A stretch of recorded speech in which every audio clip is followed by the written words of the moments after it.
Do you want an easy way to add a table to your document simply by typing a few keystrokes? This quick tip shows you how you can do it in one easy step.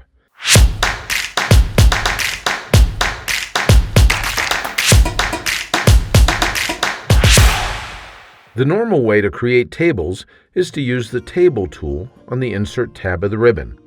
If you want a quick way to make a table without taking your hands off the keyboard, though, Word provides a really cool way to do it. Notice in this document I have the insertion point at the left margin in a brand new paragraph. I'm going to type 4 plus signs separated by spaces. So we have a plus, a space, a plus, a space, a plus, a space, and then a plus. 4 plus signs and 3 spaces in between each of those plus signs. When I press Enter, Word converts what I typed into a 3-cell table. That's it, a single step, and I have a quick and simple table. Of course, it's only a single row table, but it's still a starting point. You can also create the table by using the vertical bar instead of the plus signs. On my keyboard, the vertical bar is located on the key right above the Enter key.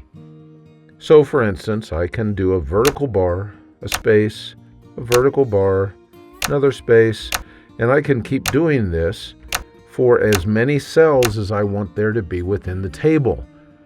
Now when I press Enter, that table is created within my document. If this tip does not work on your system for some reason, you may have the feature turned off. To make sure that the feature is enabled, all you need to do is go over and display the File tab of the ribbon, choose Options to display the Word Options dialog box, click Proofing at the left side, and then choose Autocorrect Options.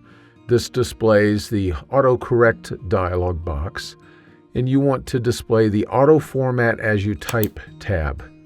Make sure that this option right down here, the one that says Tables, is selected. That's the one that controls whether you can use keyboard commands like this to create your tables. If you change the setting, then all you have to do is click on OK and get rid of this other dialog box here. So there you have it, a simple way to create tables that doesn't require removing your hands from the keyboard. I hope that you found this quick tip helpful. If you did, please click like, then the subscribe button, and finally the bell icon. That way you'll be informed whenever I add a new video to the Word Tips channel. Thanks for spending a few minutes with me today.